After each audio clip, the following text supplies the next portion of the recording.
शुरू करते हैं। आज हमारा टॉपिक बुद्धि, जिसको इंटेलिजेंस बोलते हैं, इंटेलिजेंस की अवधारणाओं को लेकर हम अध्ययन करेंगे। अवधारणाएं यानी कि परिभाषाएं।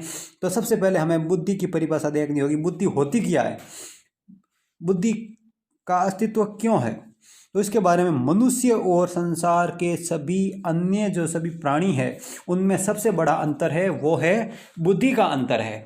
क्योंकि सभी प्राणियों में बुद्धि नहीं होती है, लेकिन मनुष्य एकमात्र ऐसा प्राणी है जिसमें अपनी बुद्धि का उपयोग कर सकता है, सूझबूझ का उपयोग कर सकता है। इसी के बल पर संसार के सभी प्राणियों में मनुष्य सबसे श्रेष्ठ प्राणी है।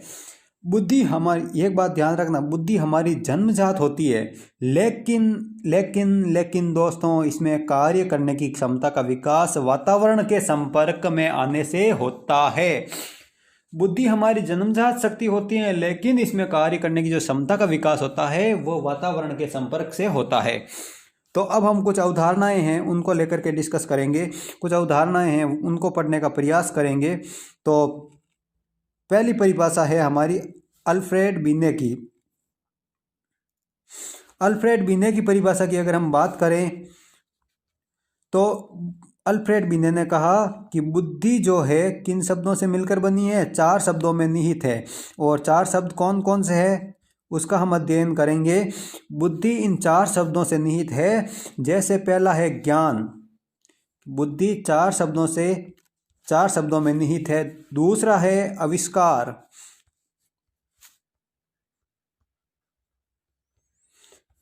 तीसरा है निर्देश,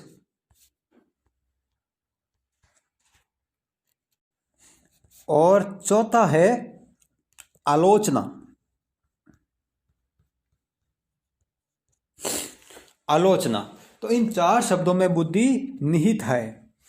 आगे हम बात करते हैं अवधारणा अल्फ्रेड बिने ने क्या कहा था। बुद्धि इन 4 शब्दों में निहित है, ज्ञान, आविष्कार, निर्देश और आलोचना। अगर हम टर्मन की बात करें तो टर्मन बुद्धि अमूर्त विचारों को समझने की शक्ति है। टर्मन महोदय ने क्या कहा, बुद्धि जो है अमूर्त विचारों को समझने की शक्ति है। अगली जो डिफिनेशन है वो है वुडवर्थ की। वुडवर्थ महोदय ने क्या कहा था, बुद्धि कार्य करने की विधि है। बुद्धि क्या है, कार्य करने की विधि है। और बुद्धि का अर्थ किससे होता है, प्रतिभा का प्रयोग करना। टैलेंट, अपनी जो प्रतिभा है उसका प्रयोग करना ही क्या होती है, बुद्धि होती है। अगली डेफिनेशन की बात करें हम तो अगली डेफिनेशन है गाल्टन महोदय की। तो गाल्टन महोदय ने कहा बुद्धि समझने एवं पहचानने की शक्ति है। बुद्धि क्या है, समझने और पहचानने की शक्ति है। आगे अगर हम बात करें, थार्नडाइक महोदय ने क्या कहा, बुद्धि सत्य और तथ्य को पहचानने व तर्क करने की शक्ति है या तर्क की शक्ति है। और बंकिंगम जो बुद्धि की सबसे अच्छी परिभाषा दी, बुद्धि सीखने की योग्यता है। अब हम बात करते हैं बुद्धि के प्रकारों को लेकर के। तो बुद्धि के प्रकार 3 प्रकार बताए। बुद्धि के प्रकार वैसे 2 प्रकार से विभाजित किया गया बुद्धि को। पहला थार्नडाइक के अनुसार, दूसरा गेरेट के अनुसार। तो सबसे पहले हम गेरेट के अनुसार देखते हैं और फिर थार्नडाइक के अनुसार देखते हैं। हालांकि दोनों ने 3 प्रकार बताए और तीनों ही सेम बताए, लेकिन शब्द का थोड़ा सा जो उपयोग करने का तरीका था वो थोड़ा अलग था। उन्होंने शब्द उपयोग किया यांत्रिक और इन्होंने शब्द उपयोग किया मूर्त, जिसका मतलब मूर्त होता है और इनका मतलब भी यांत्रिक होता है, जिसको तीसरा नाम है गामक। तो दोनों ने सेम प्रकार बताए लेकिन थोड़ा शब्द प्रयोग अलग किया। उन्होंने यांत्रिक किया तो दूसरे ने, थार्नडाइक ने मूर्त शब्द उपयोग किया।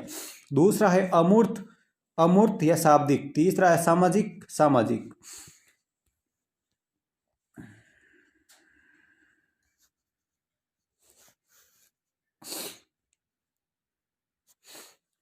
आगे अगर हम बात करें तो प्रत्येक व्यक्ति में तीनों प्रकार की बुद्धि मानी जाती है। हर व्यक्ति में यांत्रिक यांत्रिक बुद्धि होती है, अमूर्त बुद्धि होती है और सामाजिक बुद्धि भी होती है, जिसको हम दूसरे शब्दों में कहें तो मूर्त बुद्धि होती है, अमूर्त होती है और सामाजिक होती है। तीसरे शब्दों में कहें तो गामक बुद्धि होती है, शाब्दिक बुद्धि होती है और सामाजिक बुद्धि होती है। तो परंतु जो व्यक्ति जिस क्षेत्र में अधिक कार्य करता है वह बुद्धि उसकी अधिक होती है। जिस क्षेत्र में अगर व्यक्ति काम करता है तो उस क्षेत्र की उसमें अधिक जानकारी होगी, यानी कि उसमें अधिक बुद्धि होगी। जैसे कोई मैकेनिक है तो मैकेनिक को बुद्धि दिमाग काम करेगा, वो मैकेनिक यांत्रिक कार्यों में काम बुद्धि उपयोग में लेगा और सबसे ज़्यादा वही होगी उसमें। तो पहला यांत्रिक या मूर्त या गामक बुद्धि का जो प्रकार है, जो यंत्रों के क्षेत्र में अधिक सक्रिय हो, विशेषकर चालक, मिस्त्री और इंजीनियर। जो व्यक्ति यंत्रों के क्षेत्र में, जैसे यंत्र, कोई मैकेनिक हो गया, इंजीनियर हो गया, ड्राइवर हो गया, मिस्त्री हो गया, ये सभी इनमें यांत्रिक बुद्धि होती है, जो मूर्त बुद्धि होती है वो सबसे अधिक पाई जाती है। दूसरा है अमूर्त बुद्धि, जिसको हम शाब्दिक बुद्धि कहते हैं, जिसमें शब्दों का ज्ञान अधिक हो, शब्दों का उपयोग अधिक हो, शब्दों को समझने वाली शक्ति ज़्यादा हो, उसको शाब्दिक बुद्धि कहते हैं। विशेष करके शिक्षक का सबसे ज़्यादा पाला शब्दों से पड़ता है। शिक्षक, व्याख्याता, विद्यार्थी, दार्शनिक इत्यादि। तीसरा है सामाजिक बुद्धि। सामाजिक बुद्धि की बात करें, हालांकि प्रत्येक व्यक्ति में तीनों प्रकार की बुद्धि होती है, लेकिन अधिक बुद्धि की बात कर रहे हैं। अब आप ये नहीं कहोगे कि सर कि ये शिक्षक है, शिक्षक में यांत्रिक बुद्धि नहीं हो सकती, होती है, लेकिन उसमें अधिक बुद्धि जो होती है वो होती है शाब्दिक बुद्धि या अमूर्त बुद्धि। शिक्षक में सामाजिक बुद्धि भी होती है। अब सामाजिक बुद्धि की बात करें, जो सामाजिक वातावरण में व्यवहार से संबंधित बुद्धि, जिसमें सामाजिक कार्यकर्ता आ जाते हैं, वकील आ जाते हैं, समाज सेवी और राजनेता। अब वकील में शाब्दिक बुद्धि भी होती है, लेकिन अधिक उसमें सामाजिक बुद्धि होती है। अब हम बात करते हैं बुद्धि के सिद्धांतों को लेकर के। बुद्धि के कितने सिद्धांत हैं? लगभग हम पढ़ेंगे 10-15 सिद्धांत, ठीक है। 13-14 सिद्धांत हम इस वीडियो में कवर करने की कोशिश करेंगे। तो सबसे पहला है एक कारक या एक तत्व सिद्धांत। क्या है? एक कारक या एक तत्व या एक खंडात्मक सिद्धांत। अगर उसकी बात करें हम,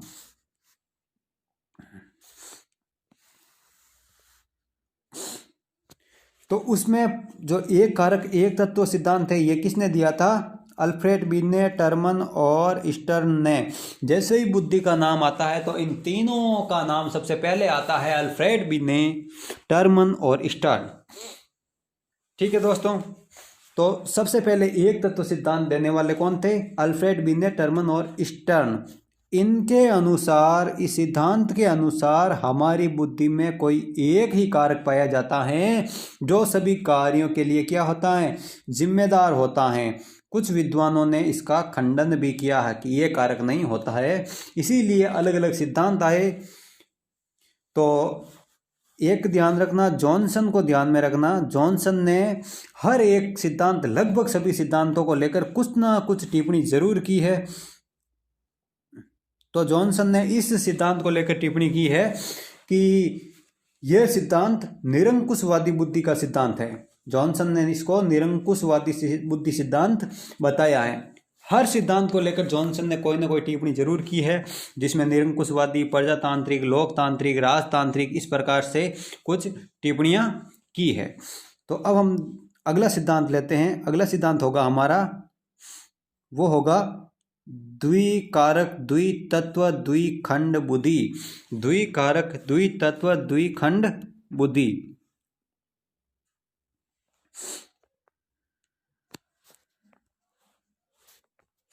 क्या होगा दोस्तों? द्विकारक द्विखंड और द्वितत्व बुद्धि। अब अगर इस सिद्धांत की अगर बात करें तो ये सिद्धांत देने वाले थे स्पीयरमैन, जो दिया था लगभग 1904 ईस्वी में। लेकिन स्पीयरमैन ने इसी सिद्धांत को आगे 3 तत्व, 3 कारक और त्रिखंड बुद्धि सिद्धांत दे दिया गया, वो दिया था 1911 में। ठीक है दोस्तों, तो हम बात करते हैं इस सिद्धांत को लेकर के। इस सिद्धांत के अनुसार हमारी बुद्धि में 2 कारक पाए जाते हैं। इस सिद्धांत में जी कारक को सामान्य कारक बताया और एस कारक को विशिष्ट कारक बताया।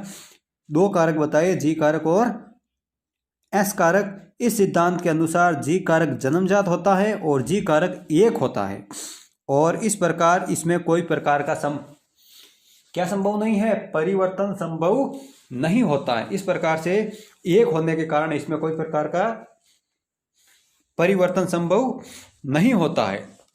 लेकिन दोस्तों, लेकिन बात करें हम एस कारक की, तो एस कारक वातावरण से अर्जित होता है और इसमें परिवर्तन संभव होता है। और इनकी संख्या की बात करें तो अनेक होती है इनकी संख्या।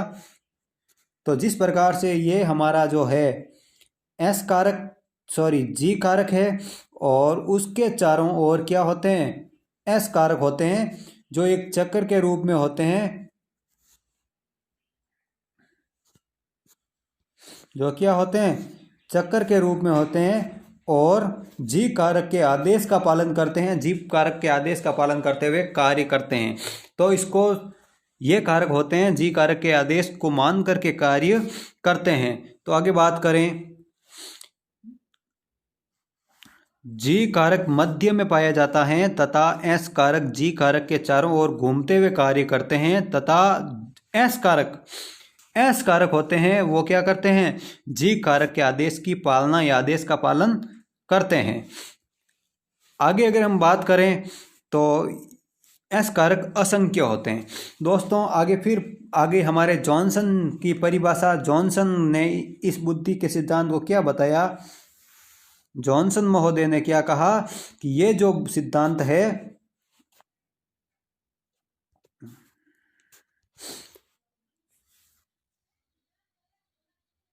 जॉनसन ने कहा कि जॉनसन के अनुसार यह सिद्धांत राजतंत्रात्मक बुद्धि का सिद्धांत है।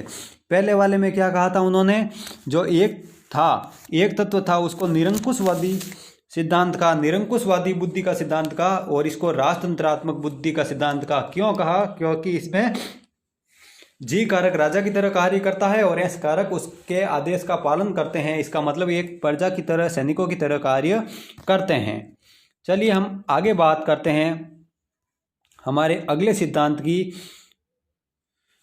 तो उससे पहले एक छोटा सा जो फैक्ट है उसको देख लेते हैं। जो त्रिखंड बुद्धि या त्रिकारक बुद्धि की बात करें तो वो देख लेते हैं हम। स्पीयरमैन ने द्विकारक बुद्धि सिद्धांत 1904 ईस्वी में दिया था तथा स्वयं ने ही 1911 में अपने इस सिद्धांत को बदलकर त्रिखंडात्मक बुद्धि सिद्धांत प्रस्तुत किया, या त्रिकारक या त्रितत्व प्रस्तुत किया, जिसके अनुसार हमारी बुद्धि का एक और खंड होता है जिसको समूह कारक खंड कहा गया है, जिसमें जी और आर कारक समूह में पाए जाते हैं। अगले सिद्धांत की अगर हम बात करें तो अगला हमारा सिद्धांत होता है, वो होता है समूह कारक बुद्धि सिद्धांत, ग्रुप फैक्टर थ्योरी। कौन सा होता है, ग्रुप फैक्टर थ्योरी या फिर समूह कारक सिद्धांत। यह सिद्धांत प्रस्तुत किया था थ्रस्टन महोदय ने। थ्रस्टन ने 1938 ईस्वी में किया था और सहयोगी थे केली महोदय उनके सहयोगी थे। थ्रस्टन एवं केली ने अपनी पुस्तक पीएमएम का मतलब होता है primary mental ability, PMA primary mental ability, जिसको प्राथमिक मानसिक योग्यता हिंदी अर्थ होता है, उसमें क्या बताया कि हमारी बुद्धि के कुल 13 कारक होते हैं। उन्होंने पीएमए में क्या बताया कि बुद्धि के 13 कारक होते हैं जो समूह में पाए जाते हैं, जिनमें से 7 कारक क्या होते हैं, 7 कारक महत्वपूर्ण होते हैं, जिनका संबंध दैनिक जीवन से होता है और वे महत्वपूर्ण होते हैं। केली ने पुस्तक लिखी थी, क्या लिखी थी केली ने पुस्तक, cross road in the mind of man में विचार दिया, केली ने दिया था। वो तो समूह में दिया था दोनों ने, केली और थ्रस्टन ने, लेकिन केली ने अलग से एक पुस्तक लिखी थी, cross road in the mind of man में विचार दिया कि कुल 9 तरह के कारक होते हैं। कितने कारक बताए उन्होंने, 9 तरह के कारक बताए, और कहा जो सभी महत्वपूर्ण है और समूह में पाए जाते हैं। और अब हम बात करते हैं इनके 7 कारकों को लेकर के। 7 कारक क्या होते हैं, और प्रधान होते हैं, क्योंकि उन्होंने महत्वपूर्ण बताए। तो प्रधान कारक 7 बताए, जो जिसमें ये 7 कारक समूह होता है।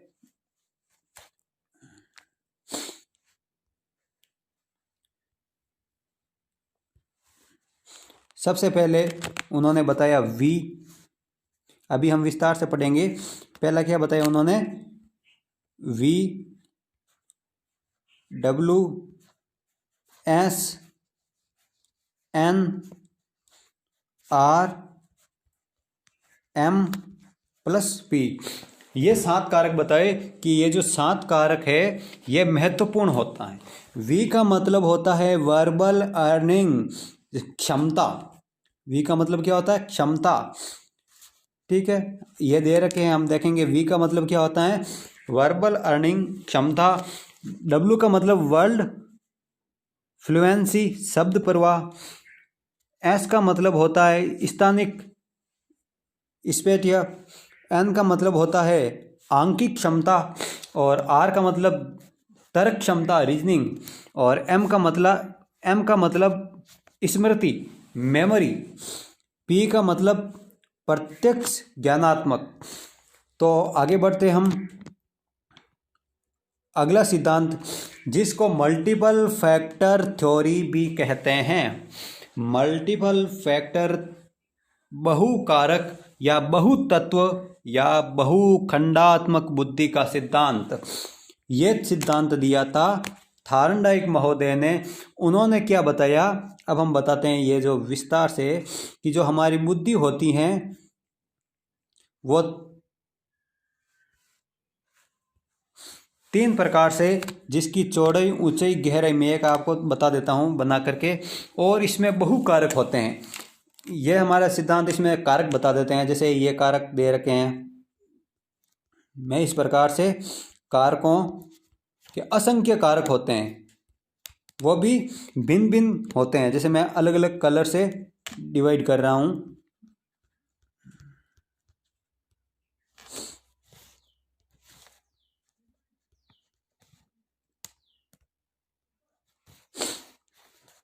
आगे हम बात करें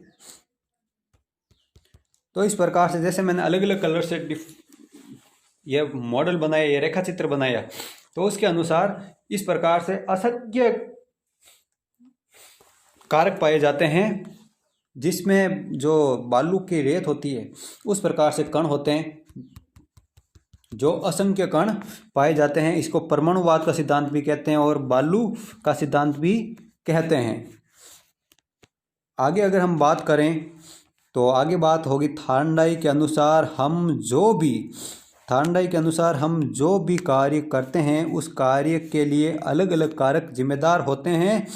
जब एक कारक कोई कार्य करता है, जब कोई एक कारक कार्य करता है तो सभी कारक उसका क्या करते हैं, सहयोग करते हैं। थार्नडाइक महोदय ने क्या कहा कि हम जो भी कार्य करते हैं उसके लिए जिम्मेदार अलग अलग कारक होते हैं। लेकिन बात यह है दोस्तों कि अगर कोई भी एक कारक कार्य करना शुरू कर देता है तो सभी कारक उसका सहयोग करते हैं। और ये आगे हमारे फिर से जॉनसन महोदय ने क्या कहा इस सिद्धांत को लेकर के। इस सिद्धांत को लेकर के जॉनसन महोदय ने कहा कि यह सिद्धांत जो है बहुतत्व या बहुखंड या बहुकारक सिद्धांत है, यह प्रजातांत्रिक सिद्धांत है। तो सबसे पहले एक कारक को क्या बताया, निरंकुशवादी बताया। द्विकारक को क्या बताया, राजतंत्रात्मक बताया। और बहुकारक को जॉनसन महोदय ने क्या बताया, प्रजातांत्रिक बुद्धि का सिद्धांत बताया। क्यों बताया, इनके अनुसार इस सिद्धांत में एक कारक का सहयोग सभी कारक करते हैं, अर्थात सहकारिता का दृष्टिकोण होने से यह प्रजातांत्रिक बुद्धि का सिद्धांत होता है। पांचवा अगर सिद्धांत की बात करें, पांचवा बुद्धि का सिद्धांत हमारा यह होता है तरल एवं ठोस बुद्धि का सिद्धांत। क्या होता है पांचवा, तरल एवं ठोस बुद्धि का सिद्धांत। यह दिया था आरबी केटल महोदय ने दिया था। तो इस सिद्धांत को क्या कहते हैं, धारा प्रवाह का सिद्धांत। धारा प्रवाह का सिद्धांत कहते हैं इसको, तरल एवं ठोस धारा, फ्लूइड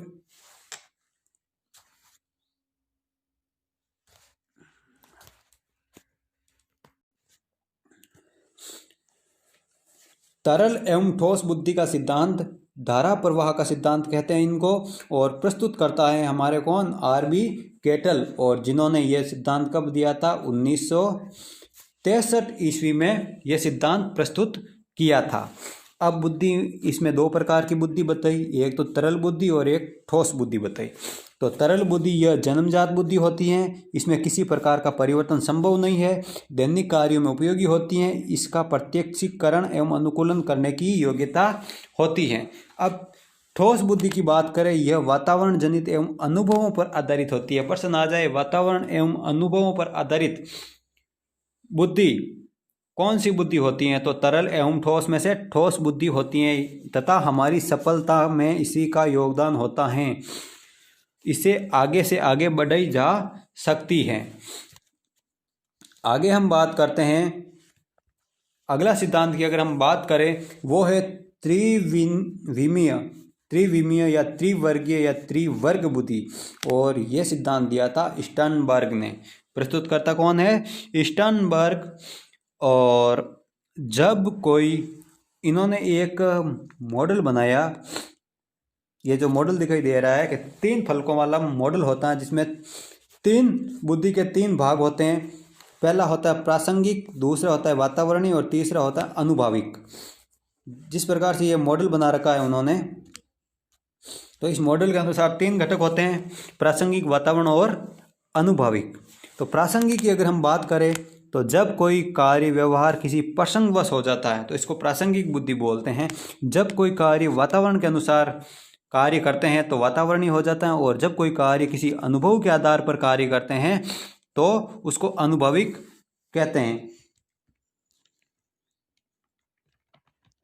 इस सिद्धांत के अनुसार हमारी बुद्धि में 3 घटक होते हैं, जिन्हें प्रासंगिक, अनुभाविक और वातावरणीय घटक कहते हैं।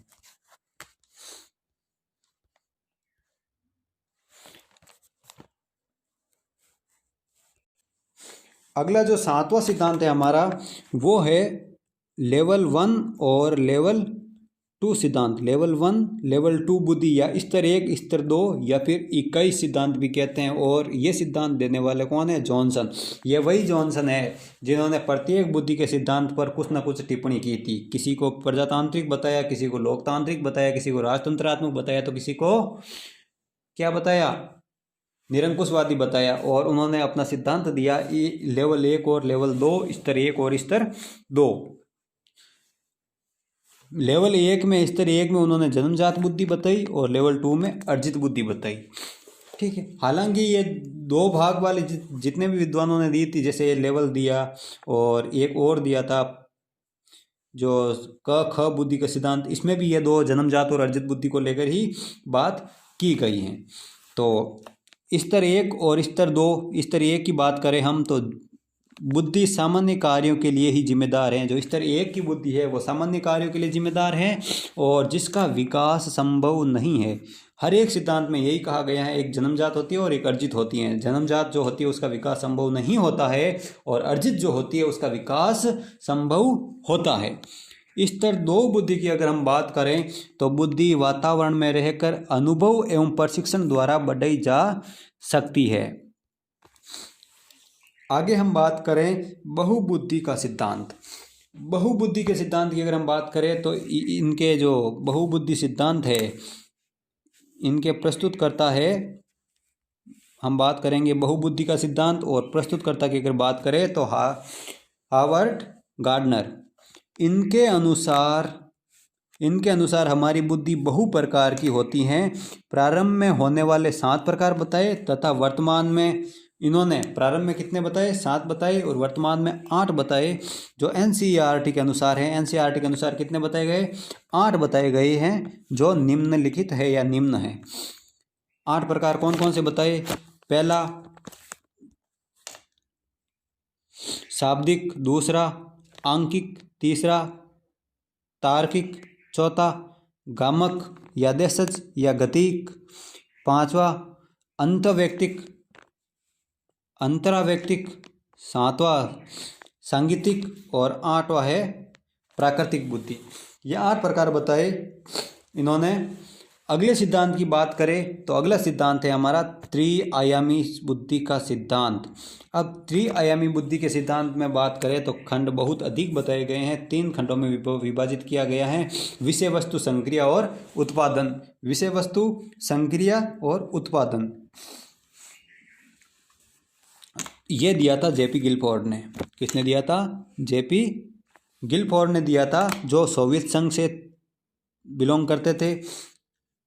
ठीक है, आगे अगर हम बात करें तो प्रस्तुतकर्ता जेपी गिलफोर्ड, इस सिद्धांत के अनुसार हमारी बुद्धि में 3 आयाम होते हैं, ये एक निश्चित संरचना के रूपों में व्यवस्थित रहते हैं। ये एक निश्चित संरचना होती है, उसके अनुसार वो क्या रहते हैं?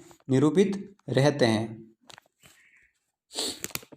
जैसे ये एक संरचना बना दी मैंने, इसमें सबसे पहले ऑपरेशन, संक्रिया, और यहाँ पर मैंने लिख दिया विषय वस्तु, कॉन्सेप्ट, और तीसरा लिख दिया मैंने उत्पादन, प्रोडक्ट। इस प्रकार से होते हैं। और इन्होंने ये बताए कि ये जो प्रत्येक होते हैं, प्रत्येक प्रकार का होता है, इसमें अलग अलग खंड होते हैं। जैसे विषय वस्तु की बात करें, कॉन्सेप्ट की बात करें तो इसमें 4 खंड पाए जाते हैं। अगर संक्रिया की बात करें, ऑपरेशन की बात करें, इसमें 5 खंड पाए जाते हैं। और उत्पादन की बात करें तो इसमें 6 खंड पाए जाते हैं, जो समय समय पर उन्होंने परिवर्तित भी किए थे। तो हम शुरुआत में बात कर लेते हैं। शुरुआत में जो खंड बताए उन्होंने 1977 में क्या बताया था? विषय वस्तु 4 प्रकार होते हैं, संक्रिया में 5 होते हैं, उत्पादन में 6 होते हैं। 4 कौन कौन से होते हैं? पहला आकृत्यात्मक विषय वस्तु, आकृत्यात्मक, प्रतीकात्मक, शाब्दिक एवं व्यवहारिक। विषय वस्तु में 4 खंड होते हैं, और 4 खंड कौन कौन से होते हैं? पहला आकृत्यात्मक, प्रतीकात्मक, शाब्दिक एवं व्यवहारिक। दूसरा है संक्रिया की अगर हम बात करें तो संक्रिया में उन्होंने 5 प्रकार बताए। वो बताए स्मृति, संज्ञान, अभिसारी, अपसारी और मूल्यांकन। और चौथा उत्पादन में बताया 6 खंड बताए। तो 6 खंड कौन कौन से होते हैं? इकाई, वर्ग, संबंध, पद्धति, रूपांतरण और अनुप्रयोग। ये 1977 के अनुसार बताए थे। तो अगर हम बात करें 1967 में, 1967 से शुरू हुए थे ये। 1967 में उन्होंने कितने प्रकार बताए थे? सॉरी, 1967 की बात है ये। 1967 में बताए थे कितने?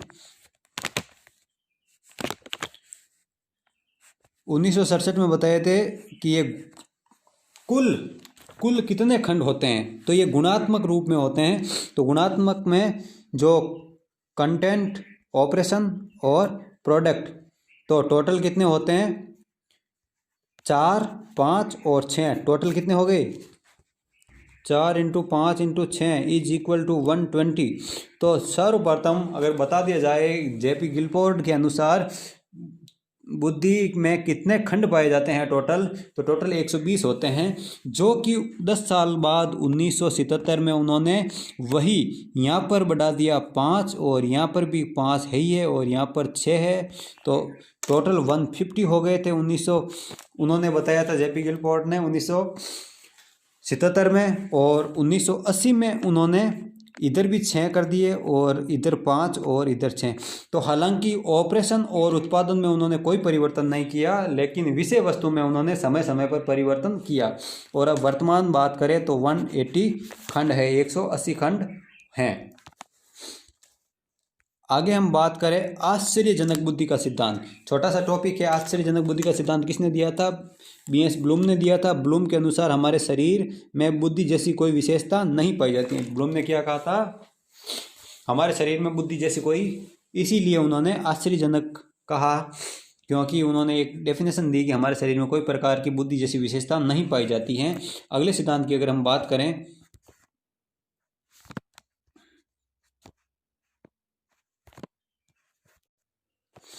अगला सिद्धांत है प्रतिदर्श, या फिर हम कह सकते हैं प्रतिदर्श, न्यायादर्श या नमूना सिद्धांत।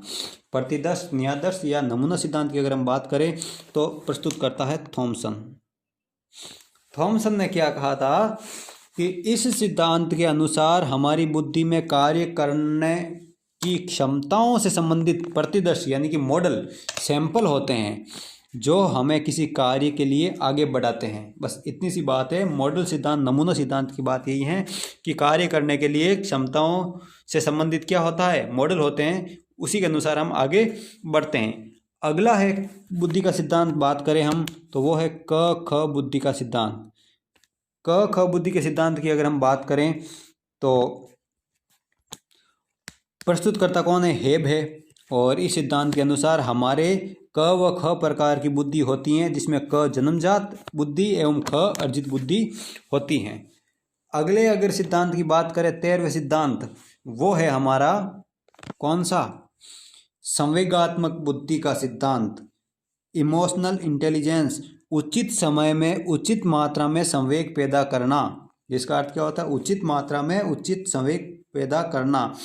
सर्वप्रथम इस प्रकार का विचार अमेरिकी विद्वान जॉन मेयर एवं पीटर सेलोव के द्वारा दिया गया था। इसके द्वारा इस प्रकार का संवेगात्मक बुद्धि का जो है, इस प्रकार का जो सिद्धांत है, जो शब्द है, सबसे पहले अमेरिकी विद्वान विचार है अमेरिकी विद्वान जॉन मेयर एंड पीटर सेलोव के द्वारा दिया गया था, जिनके अनुसार संवेग के आधार पर किसी भी व्यवहार को संतुलित किया जा सकता है। यह दिया था 1990 ईस्वी में, ध्यान रखना 1990 ईस्वी में दिया गया था। लेकिन एक अरस्तु की डेफिनेशन यहाँ पर हम मेंशन करना बहुत ज़रूरी हो गया, क्योंकि अरस्तु के अनुसार अरस्तु ने क्या कहा था, अरस्तु ने कहा था क्रोध करना आसान है, क्रोध करना आसान है, परंतु उचित समय में उचित मात्रा में क्रोध करना मुश्किल है। उन्होंने कहा क्रोध करना तो बहुत आसान है, लेकिन उचित समय में उचित मात्रा में क्रोध करना बहुत ही मुश्किल होता है। आगे हम बात करते हैं अमेरिकी विद्वान डैनियल गोलमैन ने इसे एक बुद्धि सिद्धांत के रूप में 1995 में प्रस्तुत किया था। कौन सा, संवेगात्मक बुद्धि को प्रस्तुत किया। इनकी पुस्तक थी संवेगात्मक बुद्धि बुद्धिलब्धि से महत्वपूर्ण क्यों। क्या कहा, संवेगात्मक बुद्धि बुद्धिलब्धि से महत्वपूर्ण क्यों, यह पुस्तक लिखी थी उन्होंने। डैनियल गोलमैन के अनुसार संवेगात्मक बुद्धि का विकास जीवन के अंतिम पड़ाव तक संभव है। बहुत ही महत्वपूर्ण परिभाषा है। डैनियल गोलमैन के अनुसार संवेगात्मक बुद्धि का विकास जीवन के अंतिम पड़ाव तक संभव है। यदि एक व्यक्ति अपने संवेगों पर नियंत्रण करना सीख लेता है तो वह किसी भी कार्य को सफल बना सकते हैं। नोट, 80% सफलता किसी भी व्यक्ति को संवेगात्मक बुद्धि के बल पर ही प्राप्त होती हैं। ये ध्यान रखना, 80% सफलताएं हैं जो किसी भी व्यक्ति को उसकी संवेगात्मक इमोशनल इंटेलिजेंस से ही संभव होती है। तो अब बुद्धि के विकास को लेकर कुछ विद्वानों ने भी अपने अपने जो बताए कि जो संवेगात्मक बुद्धि है कितने समय तक होती है, तो बुद्धि का विकास कब तक हो सकता है। तो थार्नडाइक महोदय ने बताया 18 वर्ष तक बुद्धि का विकास होता है संवेगात्मक बुद्धि का। जीन पियाजे के अनुसार 15-16 वर्ष तक, और क्रो एंड करो के अनुसार 25 वर्ष तक बुद्धि का विकास होता है।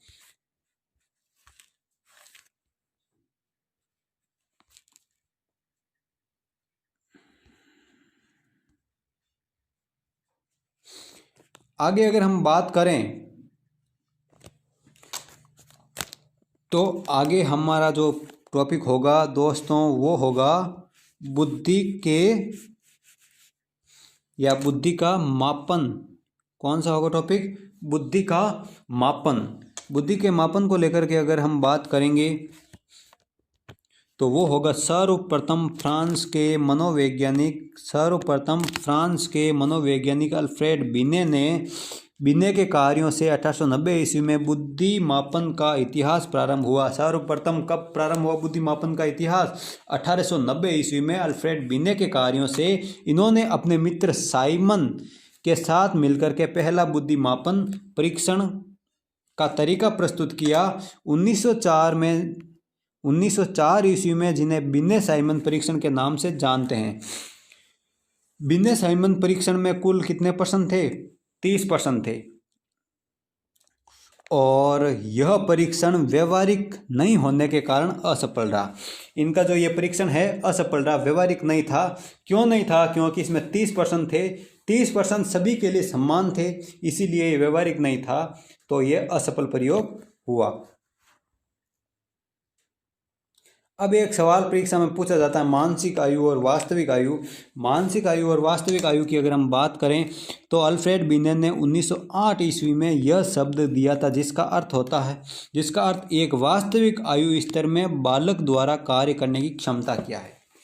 मानसिक आयु क्या होता है का अर्थ होता है कि एक वास्तविक आयु स्तर में बालक का कार्य करने की क्षमता क्या है, उसकी क्षमता, कार्य करने की मानसिक स्थिति क्या है, वो किस स्तर के बालकों के समान कार्य कर सकता है, सोच सकता है, वही उसकी मानसिक आयु होती है। मानसिक आयु शब्द का उपयोग करते हुए सबसे पहले किसने किया था? विलियम स्टर्न ने अपना सूत्र दिया था। विलियम स्टर्न ने सबसे पहले जो सूत्र दिया था वो था मानसिक आयु बटा वास्तविक आयु। दोस्तों ध्यान रहे, इस बात का ध्यान रखना, परीक्षा में पूछा गया सवाल है। जो मानसिक आयु शब्द का उपयोग करते हुए सबसे पहले स्टर्न ने सिर्फ सूत्र दिया था, वो सूत्र क्या था? सिर्फ इतना सा था, मानसिक आयु बटा वास्तविक आयु, जिसका कोई औचित्य नहीं था। और अगर बात करें सूत्र की शुरुआत तो इन्होंने की, स्टर्न ने ही की थी, मानसिक आयु बटा वास्तविक आयु।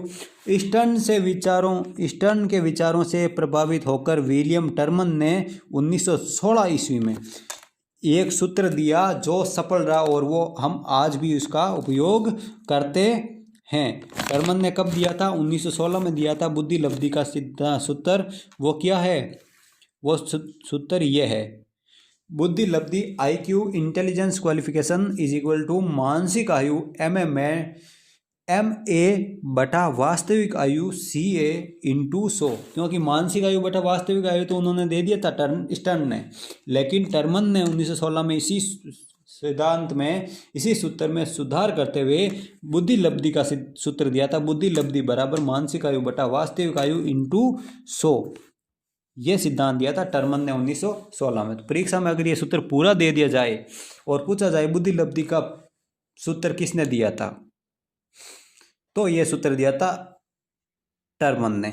लेकिन वास्तविक आयु बटा, सबसे पहले वास्तविक आयु और मानसिक आयु शब्दों का प्रयोग किसने किया था? तो स्टर्न ने किया था। स्टर्न ने एक छोटा सा सूत्र दिया था जो बुद्धि लब्धि का सूत्र नहीं है, उन्होंने सिर्फ मानसिक आयु बटा वास्तविक आयु दिया था।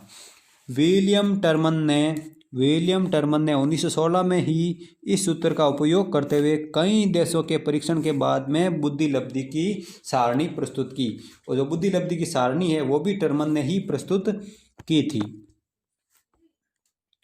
अब यह बुद्धि लब्धि की सारणी है जो हमारे सामने प्रस्तुत है, तो देखते हैं बुद्धि लब्धि और वर्ग, और इंग्लिश में उनको क्या कहते हैं। ठीक है, तो आगे हम बात करते हैं 140 से अधिक बुद्धि लब्धि जिसकी होती है, तो हम बात कर रहे थे विलियम के बुद्धि मापन का जो है सारणी है, जो प्रस्तुत की सारणी उन्होंने, उसके बारे में बात करते हैं। ठीक है, तो विस्तार पूर्वक सारणी का अध्ययन करेंगे हम। तो सबसे पहले इन्होंने क्या बताया था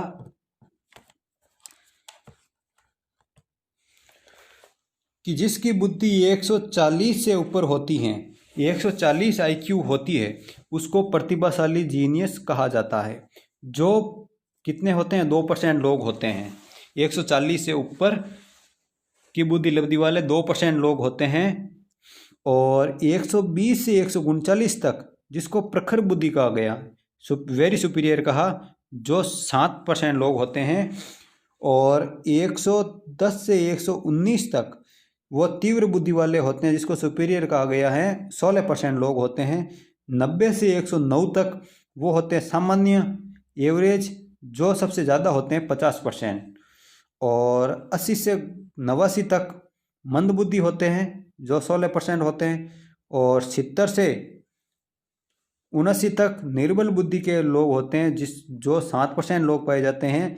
50 से 69 तक मूर्ख होते हैं जिसको इडियट कहते हैं, और 25 से 49 तक मूड और 25 से कम जड़ बुद्धि कहा जाता है। जो तीनों मिलाकर के कितने होते हैं? 2% होते हैं। एक बार फिर से देखते हैं हम, एक बार क्या करते हैं, इस सारणी को फिर से अध्ययन करते हैं। तो सबसे पहले अगर जिसकी बुद्धि 25 से कम होगी उसको जड़ बुद्धि कहा गया है। क्या कहा गया है? जड़ बुद्धि कहा गया है। और 25 से ऊपर, 25 से लगाकर 49 तक है, उसको मूढ़ बुद्धि कहा गया है। और 49 से आगे 50 से 69 तक अगर बात करें, 69 तक बात करें, वो मूर्ख होते हैं। और ये तीनों मिलाकर के कितने लोग हैं? 2% लोग होते हैं। आगे हम बात करते हैं 69 से आगे 70 से लेकर 79 तक बात करें तो वो निर्बल बुद्धि के बालक होते हैं, जो 7% लोग पाए जाते हैं। 80 से लेकर के 89 तक बात करें वो मंद बुद्धि होते हैं, वो 16 होते हैं। और फिर 90 से लेकर के 109 तक बात करें तो वो एवरेज होते हैं, सामान्य होते हैं। और सबसे ज़्यादा होते हैं 50% होते हैं। और 110 से लेकर 119 तक की बात करें वो सुपीरियर होते हैं, तीव्र बुद्धि के होते हैं, जो 16% होते हैं। और 120 से 139 तक बात करें, 39 तक बात करें, वो होते हैं प्रखर बुद्धि, वेरी सुपीरियर होते हैं, जो 7% होते हैं। और 140 से अधिक बुद्धि लब्धि आती है, वो प्रतिभाशाली बालक होते हैं, जो 2% होते हैं। इसमें एक क्रो एंड क्रो की परिभाषा है, डेफिनेशन है, उसको हम स्पष्ट करने का प्रयास करेंगे। क्रो एंड क्रो ने क्या कहा था? क्रो एंड क्रो ने कहा था अपने विचार, क्रो एंड क्रो ने अपने विचार स्पष्ट करते हुए क्या कहा था? 130 या 130 से अधिक बुद्धि लब्धि वाला क्या होता है? प्रतिभाशाली होता है। तथा 70 से कम बुद्धि वाला क्या होता है? मंद बुद्धि होता है। उन क्रो एंड क्रो ने क्या बताया? 130 या 130 से अधिक होता है उसको तो प्रतिभाशाली की श्रेणी में रखा गया है, और जो 70 से कम है उसको मंद बुद्धि में रखा गया है। आपके सामने एक सवाल है, एक बालक की आयु 10 वर्ष है। आयु कितनी है? 10 वर्ष है। और वह 12 वर्ष के बालकों के की तरह कार्य कर लेता है। तो वह बालक बुद्धि लब्धि के दृष्टिकोण से किस श्रेणी का है? तो सबसे पहले उसकी वास्तविक आयु क्या है? वास्तविक आयु क्या होती है? वो होती है 10। तो हमने यहाँ पर लिख दिया 10। लेकिन मानसिक आयु कितनी है उसकी? 12 है। तो 12 इंटू 100 अगर हम गुणा करेंगे, 0 से 0 कट गया और करने पर क्या आता है? 120 आता है। तो 120 अगर बात करें तो वो प्रखर बुद्धि बालक है। अब ध्यान रखने योग्य तथ्य कुछ ऐसी बातें हैं। मंद बुद्धि बालकों की बुद्धि लब्धि 80 से 89 होती है। मंद बुद्धि के बालकों की बुद्धि लब्धि 80 से 89 होती है। और इनको ही पिछड़े बालकों की बुद्धि लब्धि मानते हैं। पिछड़े बालकों की बुद्धि लब्धि क्या मानते हैं? 80 से 89। और दूसरा है सृजनशील बालकों की बुद्धि लब्धि 110 मानी जाती है। तथा मंद बुद्धि बालकों को भी मंगोलिज्म बालकों की संज्ञा दी जाती है। मंद बुद्धि बालकों को कौन सी दी जाती है? मंगोलिज्म की संज्ञा दी जाती है। आगे हम बात करते हैं बुद्धि के परीक्षण को लेकर। अगर हम बात करें तो अगला जो हमारा टॉपिक रहेगा वो रहेगा दोस्तों बुद्धि परीक्षण। क्या रहेगा? बुद्धि परीक्षण।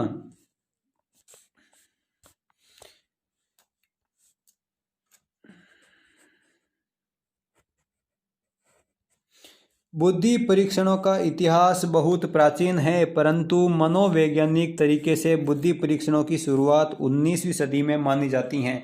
दोस्तों, जैसा कि आप जानते हैं, बुद्धि का जो है, बुद्धि परीक्षण का जो है, ये इतिहास तो बहुत पुराना है, लेकिन मनोवैज्ञानिक दृष्टिकोण से जो बुद्धि परीक्षणों की शुरुआत है वो 19वीं सदी से मानी जाती है। और परीक्षण निम्न प्रकार के हो सकते हैं। अब बुद्धि परीक्षण के प्रकारों की अगर हम बात करें तो एक तो होता है व्यक्तिगत, दूसरा होता है सामूहिक। और ये भी 2 प्रकार के होते हैं, पहला शाब्दिक, दूसरा अशाब्दिक। सामूहिक भी 2 प्रकार का होता है, शाब्दिक और अशाब्दिक। अब हम बात करते हैं एक एक व्यक्तिगत को लेकर के। तो व्यक्तिगत परीक्षण की अगर हम बात करें तो व्यक्तिगत परीक्षण, जब एक व्यक्ति का परीक्षण एक बार में संभव होता है तो वह व्यक्तिगत परीक्षण कहलाता है। यह दो प्रकार का होता है, शाब्दिक और अशाब्दिक, शिक्षित व्यक्तियों के लिए और अशिक्षित व्यक्तियों के लिए। दूसरा है सामूहिक परीक्षण। सामूहिक परीक्षण की बात करें तो एक से अधिक व्यक्तियों का सामूहिक रूप से परीक्षण करना संभव हो तो उसे सामूहिक परीक्षण कहते हैं। यह भी दो प्रकार का होता है, शाब्दिक और अशाब्दिक। शाब्दिक शिक्षित के लिए और अशिक्षित के लिए अशाब्दिक। आगे हम बात करें प्रमुख बुद्धि परीक्षण। अब देखते हैं व्यक्तिगत को लेकर के कुछ बुद्धि परीक्षण होते हैं। कौन कौन से बुद्धि परीक्षण होते हैं उनके बारे में हम अध्ययन करेंगे कि प्रमुख बुद्धि परीक्षण कौन कौन से हैं। तो सबसे पहले बुद्धि परीक्षण, व्यक्तिगत बुद्धि परीक्षण की बात करेंगे, बाद में सामूहिक बुद्धि परीक्षण की बात करेंगे। तो सबसे पहले अगर हम बात करें तो ये होगा हमारा साइमन बिन्ने परीक्षण। सबसे पहले साइमन बिन्ने, अल्फ्रेड बिन्ने और साइमन ने परीक्षण होता है, इसलिए उनका नाम साइमन और बिन्ने के नाम पर पड़ा। तो यह परीक्षण बिन्ने तथा साइमन द्वारा दिया गया था। वाचिक या शाब्दिक परीक्षण होता है। दूसरा है अवाचिक परीक्षण। अवाचिक परीक्षण की बात करें, यह शिक्षित लोगों के लिए विशेष रूप से होता है, परंतु शिक्षित लोगों के लिए, अशिक्षित लोगों के लिए विशेष रूप से उपयोगी होता है, लेकिन शिक्षित लोगों के लिए भी ये क्या है, उपयोगी है। जैसे मनुष्य कर्षण, मानव कर्षण परीक्षण, वस्तु संयोजन परीक्षण, चित्र पूर्ति परीक्षण, ब्लॉक बिल्डिंग परीक्षण। ये परीक्षण क्या होते हैं, व्यक्तिगत परीक्षण होते हैं, जिसमें बिन्ने साइमन परीक्षण और भी है अवाचिक परीक्षण, जिसमें हमने बहुत सारे परीक्षणों का अध्ययन किया। उसके बाद में अगर हम बात करें तो वो है सामूहिक बुद्धि परीक्षण। कौन सा, सामूहिक बुद्धि परीक्षण। सामूहिक बुद्धि परीक्षण की हम बात करते हैं तो अल्फा बुद्धि परीक्षण। पहला कौन सा होगा हमारा, अल्फा बुद्धि परीक्षण। अल्फा बुद्धि परीक्षण, यह शिक्षित अल्फा बीटा, यह सैनिकों में प्रयोग होता है। तो विश्व युद्ध के समान, प्रथम विश्व युद्ध वर्ल्ड वॉर के समय ये परीक्षण हुआ करते थे। तो अल्फा बुद्धि परीक्षण की अगर हम बात करें, यह शिक्षित व्यक्तियों के लिए प्रथम विश्व युद्ध के समय काम में लिया गया वाचिक या शाब्दिक बुद्धि परीक्षण होता है। वाचिक या शाब्दिक बुद्धि परीक्षण होता है। दूसरा है बीटा बुद्धि परीक्षण की अगर हम बात करें तो बीटा, यह 1917 में अशिक्षित व्यक्तियों के लिए प्रथम विश्व युद्ध के समय आया परीक्षण, अशिक्षित व्यक्तियों के लिए आया परीक्षण था। और मैन ए ड्रॉप परीक्षण ये दिया था श्रीमती गुड एन एफ ने दिया था, और इनके द्वारा शुरू किया गया परीक्षण, इस परीक्षण में पागल मानसिक रोगी व्यक्तियों का परीक्षण किया जाता है। आगे हम बात करते हैं रेबिन मैट्रिक्स परीक्षण। रेबिन मैट्रिक्स प्रोफेसर रेबिन के द्वारा दिया गया 3 प्रकार की मैट्रिक्स बताई गई हैं। स्टैंडर्ड प्रोग्रेसिव मैट्रिक्स सामान्य लोगों के लिए, रंगीन प्रोग्रेसिव मैट्रिक्स मंद बुद्धि लोगों के लिए, उच्च स्तर प्रोग्रेसिव मैट्रिक्स वो प्रतिभाशाली एवं सृजनशील बालकों के लिए किया गया था। अब हम बात करते हैं कुछ विधियां और भी बुद्धि परीक्षण की जो जिसमें महत्वपूर्ण है। सबसे पहली है जलोटा परीक्षण, जो जलोटा के द्वारा दी गई थी। भाटिया परीक्षण भाटिया के द्वारा दी गई थी। केटल सांस्कृतिक मुक्त परीक्षण BRB केटल के द्वारा दी गई थी। और संस्कृति मुक्त परीक्षण किसे कहा गया, ऐसा परीक्षण जिसमें भाषा का प्रयोग न किया गया हो, केटल संस्कृति मुक्त परीक्षण कहा गया है। अगला है जोशी परीक्षण, प्रोफेसर जोशी के द्वारा दी गई। और वेसलर बुद्धि परीक्षण प्रोफेसर वेसलर के द्वारा। तो ये जो परीक्षण है, ये जो देने वाले विद्वान है उनके नाम के आधार पर ये, जैसे जलोटा के द्वारा दी गई थी। अब हम अपना अगला टॉपिक ले लेते हैं और उस अगले टॉपिक का नाम है क्रिएटिविटी।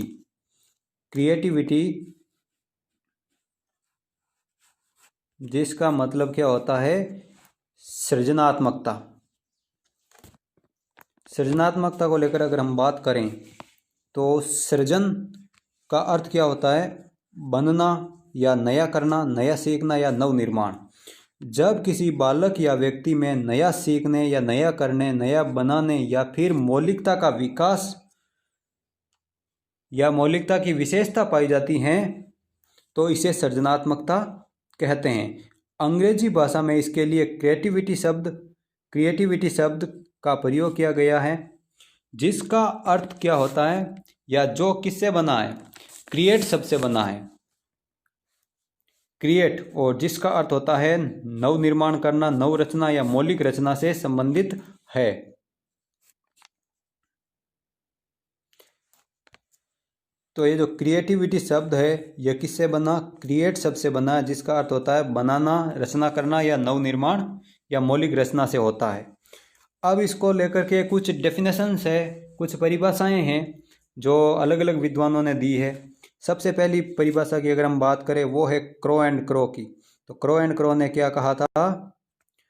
सृजनात्मकता नवीन परिणामों के उत्पादन एवं अभिव्यक्त करने की क्रिया है। सृजनात्मकता नवीन परिणामों के उत्पादन एवं अभिव्यक्त करने की क्रिया है। और जेम्स ड्रेवर ने क्या कहा था? सुनिश्चित नवनिर्माण ही सृजनशीलता या सृजनात्मकता है। अब एक बालक में सृजनशीलता के जो लक्षण होते हैं वो देखते हैं कि जो सृजनशील बालक होता है उसमें क्या क्या विशेषताएं होती है, उसके क्या क्या लक्षण होते हैं। तो सबसे पहली विशेषता की बात करें तो उसमें अपसारी चिंतन पाया जाता है। जो सृजनशील बालक होता है उसमें अपसारी चिंतन पाया जाता है। सृजनशील बालकों की बुद्धि लब्धि 110 होती है और सृजनशील बालक मिलनसार होते हैं, विनोद प्रिय होते हैं, प्रवाहमयी होते हैं, उच्च समायोजन क्षमता, एडजस्टमेंट करने की उसमें उच्च क्षमता होती है, उत्साही प्रवृत्ति के होते हैं, उच्च आकांक्षा स्तर, मौलिक विचार, सहयोग की भावना, उसमें तत्परता पाई जाती है, नवनिर्माण करने की क्षमता होती है, विशेष क्रियाओं में आकर्षण होता है, समस्या समाधान के गुण पाए जाते हैं और कल्पनाशील, स्वप्न दृष्टा भी होते हैं और दूरदर्शिता पाई जाती हैं। उनकी सोच दूरदर्शी होती हैं, दूरदर्शिता पाई जाती हैं। अब सृजनात्मकता को लेकर के कुछ विशेष तथ्यों की अगर हम बात करें तो कुछ तथ्य ऐसे होते हैं जो हमें ध्यान रखने बहुत ज़रूरी होते हैं। तो पहला तथ्य है, एक बालक में लगभग 3 वर्ष की आयु शेष अवस्था में सृजनात्मकता प्रारंभ होती है तथा 30 वर्ष की आयु में पूर्ण चरम सीमा पर पहुंचती है तथा 60 वर्ष की आयु में वापस लगभग समाप्त हो जाती हैं। सृजनात्मकता शुरुआत कब होती है? 3 वर्ष की आयु में सृजनात्मकता शुरू हो जाती हैं, जो 30 वर्ष की आयु तक पहुंचते पहुंचते वो चरम सीमा पर पहुंच जाती हैं। जो सृजनात्मकता का चरम सीमा होती है वो 30 वर्ष की आयु होती है और उसके बाद वापस कम होती 60 वर्ष की आयु में पहुंचते पहुंचते वापस सृजनात्मकता समाप्त हो जाती है। आगे हम दूसरे पॉइंट की बात करें, बालक में इसके विकास हेतु कुछ नया करने हेतु या समस्या समाधान चुनौतीपूर्ण कार्य को प्रदान करना चाहिए। अगर किसी बालक में सृजनात्मकता का विकास करना है तो उसके सामने चुनौतीपूर्ण कार्य प्रकट करने चाहिए या समस्या समाधान के लिए प्रेरित करना चाहिए।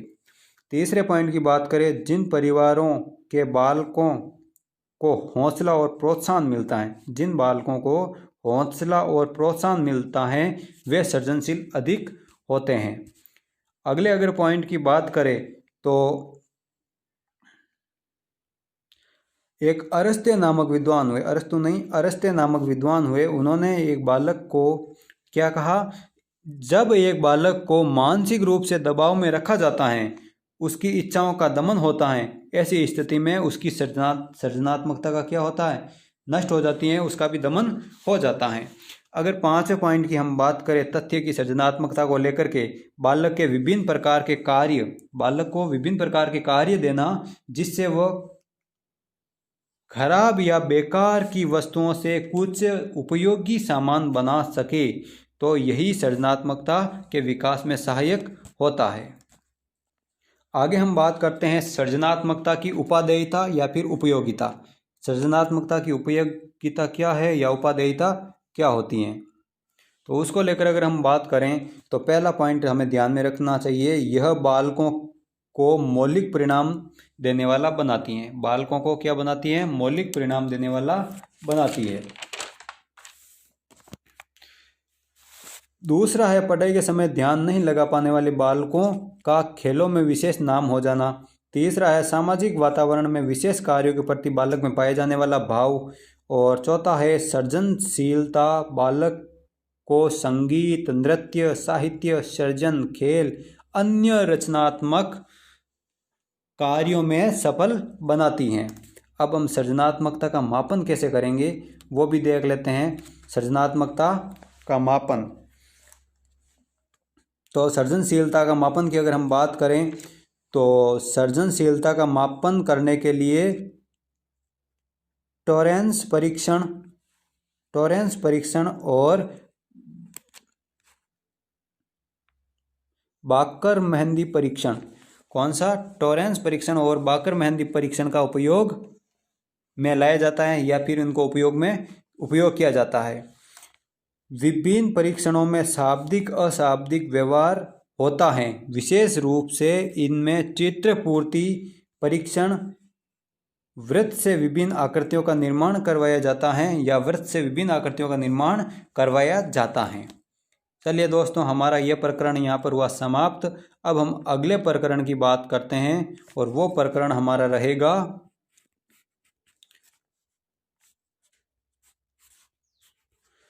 जो क्या रहेगा? व्यक्तिगत विभिन्नता का, व्यक्तिगत भिन्नता का रहेगा परीक्षण जो हमारा प्रकरण अगला। संसार में सभी व्यक्ति अपने आप को अन्य से भिन्न होते हैं। समझते हैं या होते हैं? समस्त संसार के सभी व्यक्ति अपने आप में अन्य से अलग होते हैं, भिन्न होते हैं। इसके आधार पर व्यक्ति में पाए जाने वाले अंतर को व्यक्तिगत भिन्नता कही गई है या कहते हैं। क्या कहा? संसार में कोई भी व्यक्ति समान नहीं होते हैं, अपने आप में सभी एक दूसरे से अलग होते हैं और इसी आधार पर व्यक्ति में पाई जाने वाली भिन्नता को व्यक्तिगत भिन्नता कहते हैं। देखते हैं स्किनर महोदय क्या कहते हैं। स्किनर महोदय ने कहा कोई भी मापन योग्य विशेषता जैसे रंग, रूप, आकार, संरचना, नजरिया के आधार पर किसी भी व्यक्ति को अलग रूप में देखना, किसी व्यक्ति को अलग रूप में देखना क्या कहलाती है? व्यक्तिगत भिन्नता या विभिन्नता कहलाती हैं। अब व्यक्तिगत भिन्नता के प्रकारों को लेकर अगर हम बात करें तो दो प्रकार होते हैं। पहला आंतरिक व्यक्तिगत भिन्नता और दूसरा बाह्य व्यक्तिगत भिन्नता। तो आंतरिक व्यक्तिगत भिन्नता क्या होती है? बुद्धिलब्धि, मानसिकता या धारण क्षमता इत्यादि। और बाह्य व्यक्तिगत भिन्नता की बात करें, रंग, रूप, कद काठी, चाल ढाल, व्यवहार, सांवेगिक स्थिति, रुचि, अभिरुचि, आदत, कार्य प्रणाली, मनोवृत्ति आदि। अब व्यक्तिगत भिन्नता के कारकों को लेकर अगर हम बात करें तो व्यक्तिगत भिन्नता के कारक कौन कौन से होते हैं उसको लेकर के हम थोड़ी सी जानकारी ले लेते हैं। व्यक्तिगत भिन्नता के कारक कौन कौन से होते हैं वो देख लेते हैं हम।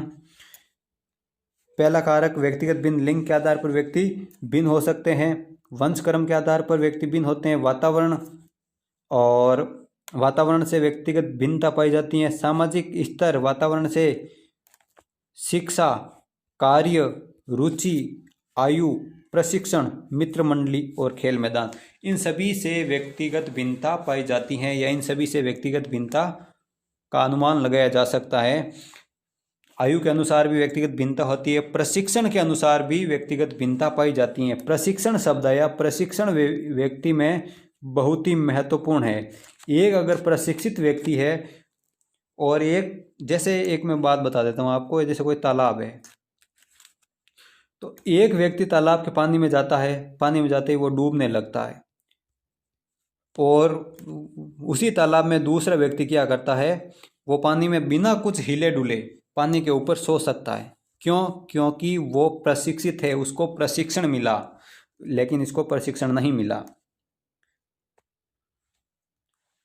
अब हम बात करते हैं व्यक्तिगत भिन्नता के आधार पर उपयोगी विधियां। कौन कौन सी विधियां हैं उनकी थोड़ी सी जानकारी लेंगे और उनके जो विधियां हैं उनके जनक के बारे में जानकारी लेंगे। तो सबसे पहला है प्रोजेक्ट या परियोजना विधि।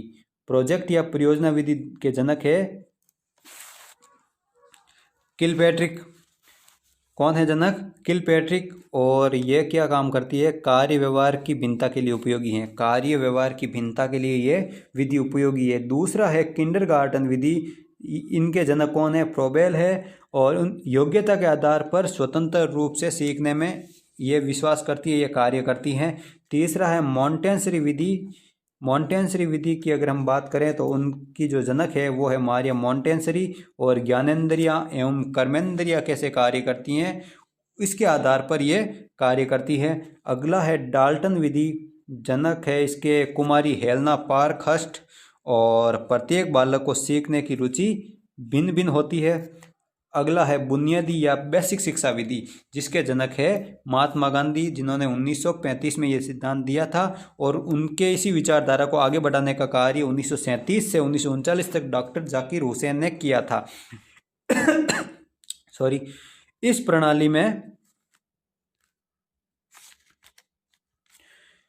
प्रणाली के द्वारा बालक के भविष्य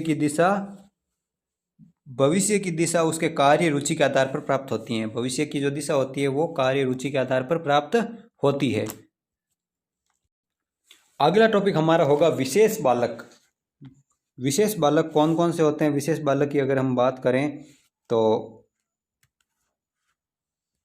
विशेष बालक वे बालक जो सीखने एवं व्यवहार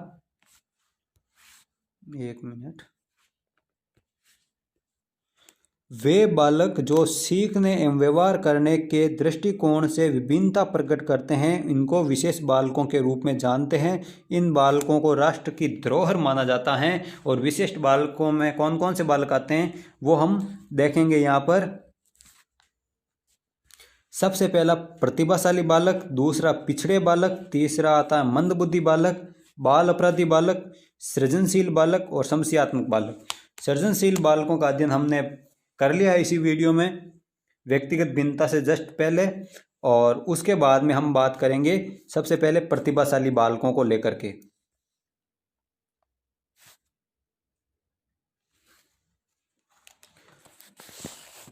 अगर हम प्रतिभाशाली बालकों को लेकर अगर हम बात करें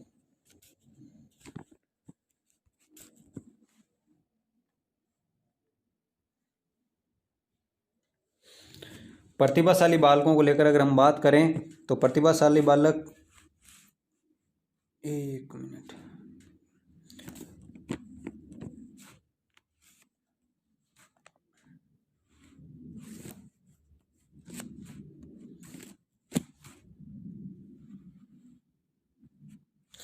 प्रतिभाशाली बालक वे बालक होते हैं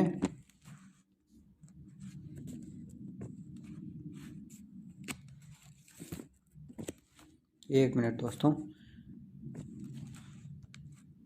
अगर हम प्रतिभाशाली बालकों की अगर हम बात करें तो प्रतिभाशाली बालक वे बालक होते हैं जो वे बालक जो कार्य व्यवहार के दृष्टिकोण से सभी कार्यों में अन्य बालकों की अपेक्षा अधिक श्रेष्ठ प्रदर्शन करते हैं। अन्य बालकों की अपेक्षा अधिक श्रेष्ठ प्रदर्शन करते हैं। ऐसे बालकों को प्रतिभाशाली बालक के नाम से जाना जाता है। टर्मन एंड ओडन ने क्या कहा था? परिभाषा दी थी, वे बालक प्रतिभाशाली होते हैं जो शारीरिक संगठन, शैक्षणिक गतिविधियां एवं खेल कूद की बहुलताओं में श्रेष्ठ होते हैं। दूसरी परिभाषा दी थी स्किनर एवं हैरीमैन ने। प्रतिभाशाली शब्द का प्रयोग उन 1% बालकों के नाम के आगे किया जाता है जो अन्य से श्रेष्ठ होते हैं। अगला है क्रो एंड क्रो की अगर हम बात करें, क्रो एंड क्रो ने क्या कहा? 2 परिभाषाएं दी। पहली परिभाषा, वे बालक प्रतिभाशाली होते हैं जिनकी बुद्धि लब्धि 130 या उससे अधिक होती हैं। क्या कहा? वे बालक प्रतिभाशाली होते हैं जिनकी बुद्धि लब्धि 130 से अधिक होती हैं। दूसरी डेफिनेशन दी उन्होंने, प्रतिभाशाली बालक शैक्षिक कार्य, खेल कूद या शैक्षणिक गतिविधियों में सदैव अव्वल या आगे रहते हैं।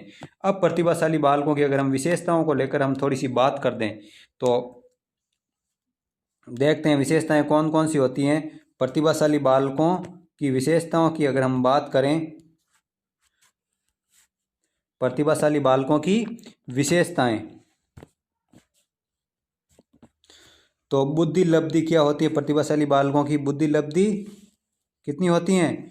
140 या उससे अधिक। किसके अनुसार? टर्मन के अनुसार, टर्मन महोदय के अनुसार बुद्धि लब्धि कितनी होती है? 140 या उससे अधिक होती हैं। कार्यों के प्रति वो सकारात्मक होते हैं, मिलनसार होते हैं, जो सृजनशील भी मिलनसार होते हैं। उच्च आकांक्षा स्तर, सृजनशील बालकों का भी उच्च आकांक्षा स्तर होता है। उच्च समायोजन क्षमता और कार्य प्रणाली स्वतंत्र दृष्टिकोण, उच्च निर्णय क्षमता, सहयोगी व्यवहार, श्रेष्ठ परिणाम देने वाले।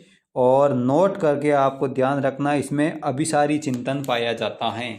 कौन सा चिंतन पाया जाता है? अभिसारी चिंतन पाया जाता है। अब ध्यान रखने योग्य बातें क्या क्या है? कक्षा में उन्नति सामान्य प्रकार से होनी चाहिए। कक्षा उन्नति जो होती है सामान्य प्रकार से होनी चाहिए। पर जो है प्रतिभाशाली बालक है, कुछ विद्वान लोग क्या करते हैं, कुछ पेरेंट्स लोग क्या करते हैं, कुछ विद्वान शिक्षक साथी क्या करते हैं कि अगर कोई बच्चा टैलेंटेड है, प्रतिभाशाली है, तो उसको क्लास जंप करवा दी जाती है। तो क्लास जंप नहीं करवानी चाहिए। जैसे दूसरी कक्षा का बच्चा है, वो तीसरी कक्षा के बराबर उसकी प्रतिभा है, तो उसको तीसरी में नहीं जंप करवा के दूसरी को जंप करवा के चौथी में बैठा दिया जाता है, तो फिर वो पिछड़े बालक की श्रेणी में आ जाएगा। क्योंकि प्रतिभाशाली बालकों को कक्षा उन्नति सामान्य प्रकार से होनी चाहिए। सामान्य बालकों के साथ ही शिक्षण होना चाहिए। सामान्य से कुछ बड़ा या विस्तृत पाठ्यक्रम उनका होना चाहिए। शैक्षणिक गतिविधियों में संलग्नता होनी चाहिए। आगे हम बात करेंगे, अगला जो हमारा प्रकार रहेगा वो रहेगा पिछड़े बालकों का। पिछड़े बालकों का अगर प्रकार की बात करें हम, तो पिछड़े बालक कौन कौन से होते हैं?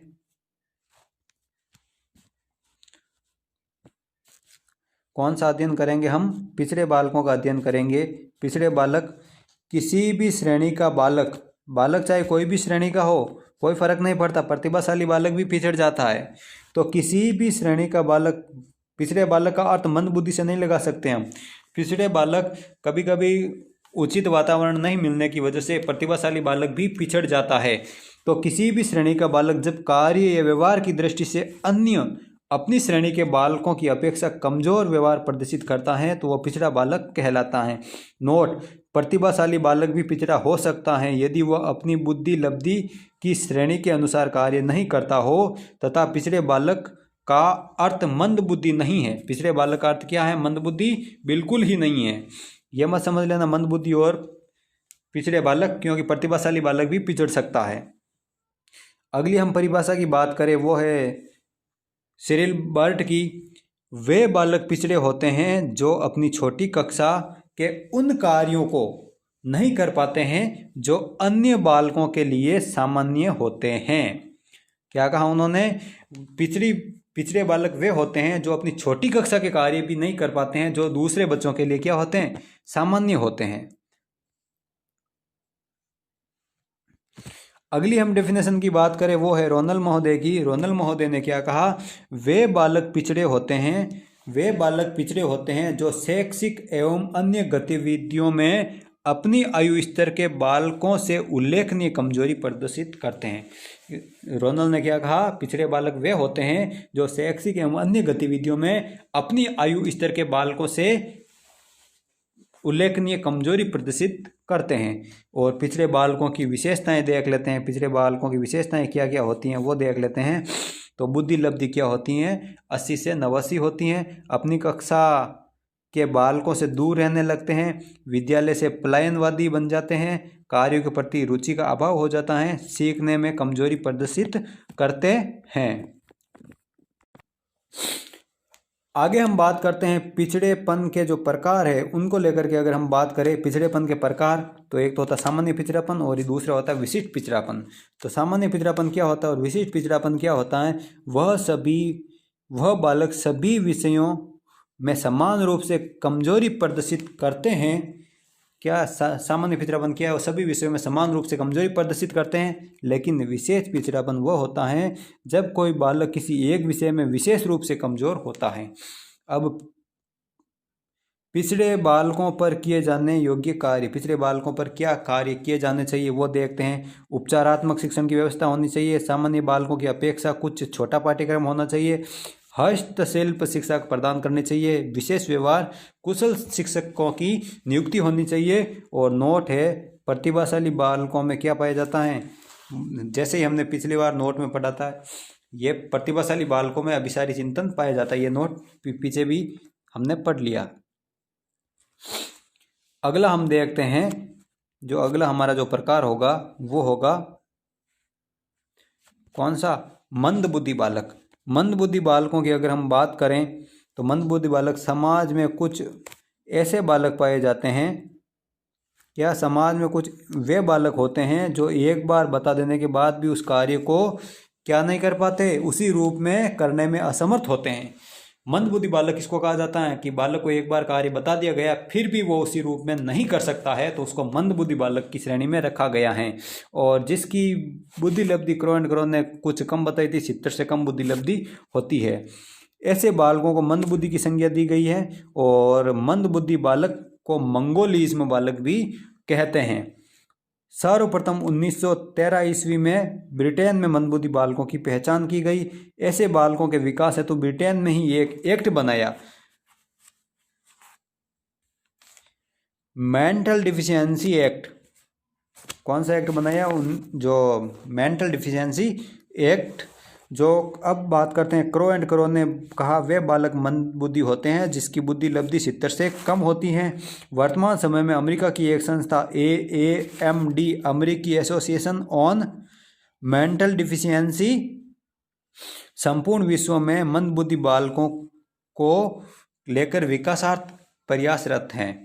संपूर्ण विश्व में मंदबुद्धि बालकों के विकास के लिए प्रयासरत है AAMD, जिसको American association on mental deficiency कहा गया है। अब इसके क्या क्या कार्य है, जो ये संस्था है अमेरिका की, इस संस्था के क्या कार्य हैं, AAMD के कार्य मंदबुद्धि बालकों की पहचान करना, उनके लिए कार्य करना और राष्ट्र के विशेष में विकास करना। मंदबुद्धि बालकों की विशेषता क्या क्या होती है, मंदबुद्धि बालक कौन कौन होते हैं। टर्मन के अनुसार जिसकी बुद्धि लब्धि 80 से 89 होती हैं वो मंदबुद्धि बालक होते हैं। दूसरी विशेषता, एक बार बता देने के बाद भी कार्य करने में जो असमर्थ होते हैं उसको मंदबुद्धि बालक कहा जाता है। तीसरा है, अन्य बालकों से मित्रता करने से मंदबुद्धि बालक डरता है। चौथा है, सभी प्रकार के वातावरण से भय खाते हैं और एकांत प्रिय होते हैं, वो क्या होते हैं, मंदबुद्धि बालक होते हैं। और सदैव भोजन की चिंता रहती है और कार्य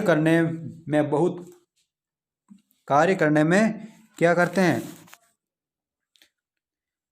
कार्य बहुत ही कम करते हैं। जो उनकी सोच है, उनकी क्षमता है, कार्य उनको समझ में नहीं आता तो वो कैसे करेंगे, क्योंकि एक बार बता दिया गया तो वो बहुत ही कम कार्य करेंगे। बता देने के बाद समझ में आता नहीं तो वो कार्य नहीं करेंगे। और अगला है, परिजनों से भी दूरियां बना कर रखते हैं, अपने परिजन होते हैं उनसे भी वो दूरियां बना देते हैं। अब मंदबुद्धि बालक हैं, क्या होता है दोस्तों, मैं आपका थोड़ा सा समय और लूँगा और आपको बताने का प्रयास करूँगा। जब कक्षा में होते हैं, कक्षा में अनेक प्रकार के बालक पाए जाते हैं, जैसे जिसमें प्रतिभाशाली बालक भी होते हैं तो मंदबुद्धि भी होते हैं तो पिछड़े बालक भी होते हैं। तो इन बालकों को लेकर के क्लास में जो हमारे शिक्षक साथी होते हैं वो क्या करते हैं, उनको प्रताड़ित करते हैं। कैसे प्रताड़ित करते हैं वो मैं बता देता हूँ आपको। जैसे कक्षा में जो बच्चा प्रतिभाशाली है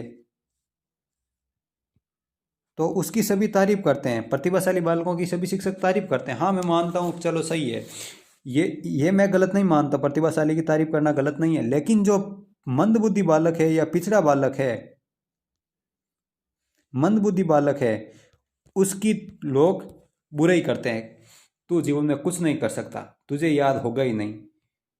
तो वो व्यक्ति क्या, बार बार आते ही कक्षा में शिक्षक यही कहते हैं, तुझसे कुछ नहीं होगा, तुझे याद होगा ही नहीं, तू वो नहीं कर सकता, तू वो नहीं कर सकता, तू ये नहीं कर सकता। तो वो बालक ये अपने आप में धारणा बना लेता है कि मैं कुछ नहीं कर सकता, मैं कुछ नहीं कर सकता।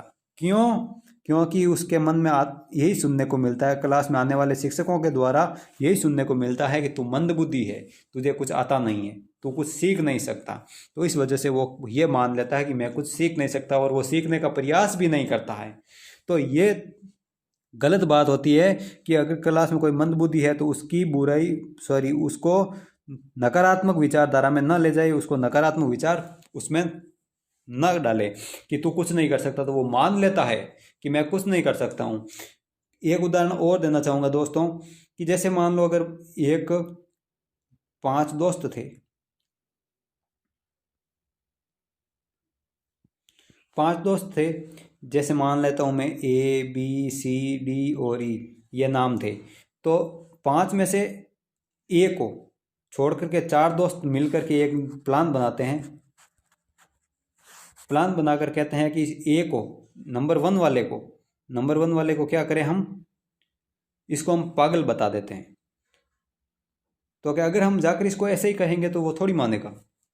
तो ठीक है, तो एक बार ये जा रहा था रास्ते किसी रास्ते से जा रहा था।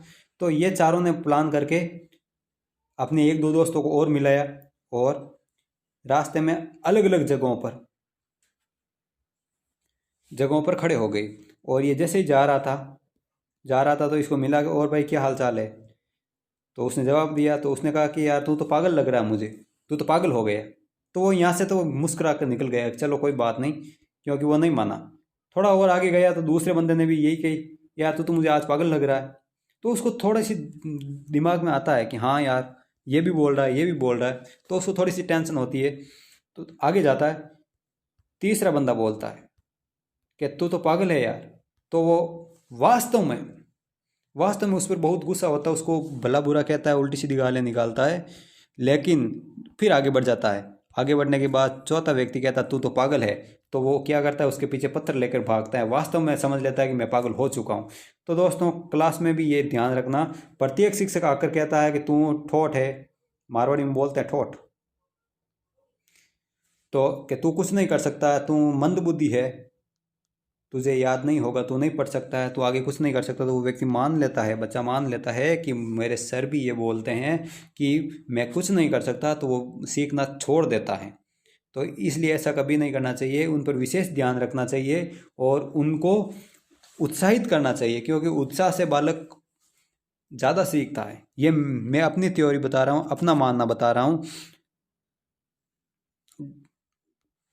अगला है बाल अपराधी बालक। जो अगला हमारा प्रकरण रहेगा वो रहेगा बाल अपराधी बालक। बाल अपराधी बालक कौन कौन होते हैं या उसमें क्या विशेषता होती हैं या किसे कहते हैं बाल अपराधी, और बाल अपराधी बालकों के लिए ध्यान में रखने योग्य बातों के बारे में हम अध्ययन करेंगे। जब किसी बालक द्वारा कोई ऐसा कृत्य किया गया हो जो सामान्य सामाजिक व्यवस्थाओं के लिए अनुचित हो, समाज के लिए अस्वीकृत का कृत्य किसी बालक के द्वारा किया जाता है, तो उसको बाल अपराध की श्रेणी में रखा जाता है। कि सामाजिक व्यवस्थाओं के लिए अनुचित हो ऐसा कृत्य अगर कोई बालक करता है तो वो बाल अपराध माना जाता है। स्किनर के अनुसार 18 वर्ष की कम आयु का व्यक्ति जब कोई ऐसा कार्य करता है जो वयस्क द्वारा किए जाने पर दंडनीय हो तो वो बाल अपराधी कहलाता है। 18 वर्ष से कम उम्र का बालक कोई ऐसा कार्य कर देता है, अगर वही कार्य कोई वयस्क करता है तो उसके लिए ये दंडनीय कार्य होता है, तो ये बाल अपराध कहलाता है। और अगली परिभाषा हिल्ली ने क्या कहा था, एक बालक द्वारा सामाजिक आचरण से हटकर किया गया कार्य क्या है, बाल अपराध होता है। बाल अपराधी बालकों की विशेषताओं की अगर हम बात करें तो बाल विशेषता क्या होती है, किसी भी श्रेणी या किसी भी बुद्धि लब्धि का बालक बाल अपराधी हो सकता है यदि वह समाज से हटकर कार्य करता है, सामाजिक नियमों को तोड़ता है, तो वो किसी भी श्रेणी का हो, चाहे प्रतिभाशाली हो, चाहे सृजनशील हो, या मंदबुद्धि हो, या पिछड़ा बालक हो, वो बाल अपराधी हो सकता है। ऐसे बालकों का शरीर संगठित, मजबूत एवं नसें उभरी हुई होती हैं। तीसरा है सामाजिक संसाधनों को हानि पहुंचाता है, सामाजिक संसाधनों को हानि पहुंचाना, या फिर सार्वजनिक स्थलों या वाहनों पर अपशब्द लिखना। आप कभी कहीं पर देखते हो, ट्रेन में यात्रा करते हो तो वो जो होता है टॉयलेट उन पर लिखा रहता है, अंदर जाकर देखते हैं तो कुछ अलग अलग भाषा का प्रयोग किया रहता है, तो ये इनका ही कृत्य है। चलिए थोड़ा सा और आगे बढ़ते हैं। आगे हम बात करते हैं अगली जो डेफिनेशन, जो चौथा प्रकार है उनकी विशेषता है वो है अपनी कक्षा के बालकों को परेशान करना, व्यवस्थाओं में बाधा पैदा करने वाले, विद्यालय वातावरण को बिगाड़ने का काम करते हैं, शिक्षक के कार्यों में बाधा पैदा करते हैं, वो बाल अपराधी कहलाते हैं। और बाल अपराधी बालकों के लिए ध्यान रखने योग्य बातें कौन कौन सी है वो हम देखेंगे कि बाल अपराधी बालकों के लिए ध्यान रखने योग्य बातें कौन कौन सी है। शारीरिक श्रम के कार्यों में संलग्न रखें, उनको अधिक से अधिक व्यस्त रखें, शारीरिक कार्य दे दे। और इनके सुधार हेतु बाल सुधार गृहों की स्थापना की गई है। विशेष व्यवहार कुशल शिक्षकों की नियुक्ति होनी चाहिए और स्वतंत्र विचार अभिव्यक्ति का अवसर भी देना चाहिए। और हमारा अंतिम बिंदु रहेगा वो रहेगा समस्यात्मक बालक। समस्यात्मक बालक के बारे में कुछ थोड़ी सी जानकारी ले लेते हैं हम। तो समस्यात्मक बालक वो बालक होता है, उसको कहते हैं जिसके व्यवहार में कोई ऐसी असामान्य बात होती है जिसके कारण वह समस्या बन जाता है, जैसे चोरी करना, झूठ बोलना आदि। वैलेंटाइन के अनुसार समस्यात्मक शब्द का प्रयोग सामान्यतः उन बालकों का वर्णन करने के लिए किया जाता है जिनका व्यवहार, व्यक्तित्व किसी भी बात में गंभीर असामान्य होता है।